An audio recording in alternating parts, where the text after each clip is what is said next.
ప్రవక్త ముహమ్మద్ సల్లల్లాహు అలైహి వసల్లం గారు మరియు దైవదూత జిబ్రాయిల్ గారితో కలిసి పరలోకంలోని నరకాన్ని సందర్శించారు. అక్కడ పాపాత్ములకు విధించే శిక్షలను గురించి ప్రవక్త గారు జిబ్రాయిల్ గారిని అడిగి తెలుసుకున్నారు. తదుపరి ప్రవక్త గారు అత్యంత పవిత్రమైన దైవ సింహాసనంను చూశారు. ప్రళయ దినం తరువాత ఈ సింహాసనం పక్కన నిలబడే అర్హత మీకు మాత్రమే ఉందని జిబ్రాయిల్ గారు ప్రవక్త గారితో తెలిపారు. ఆ తరువాత ప్రవక్త గారు మొదటి ఆకాశ మార్గంను చేరారు. అక్కడ ప్రపంచపు మొట్టమొదటి ప్రవక్త మరియు మొదటి మానవుడైన హజరత్ ఆదాం గారిని ప్రవక్త ముహమ్మద్ సల్లల్లాహు అలైహి వసల్లం గారు కలిశారు.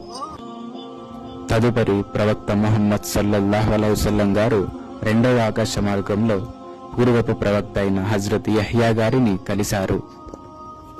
అదే మార్గంలో అత్యంత పరిశుద్ధుడు మరియు పవిత్ర దైవ గ్రంథమైన ఇంజీల్ అను దైవ గ్రంథానికి మూల పురుషుడైనటువంటి ప్రవక్త ఈసా అనగా యేసు గారిని ప్రవక్త ముహమ్మద్ సల్లల్లాహు అలైహి వసల్లం గారు కలిశారు.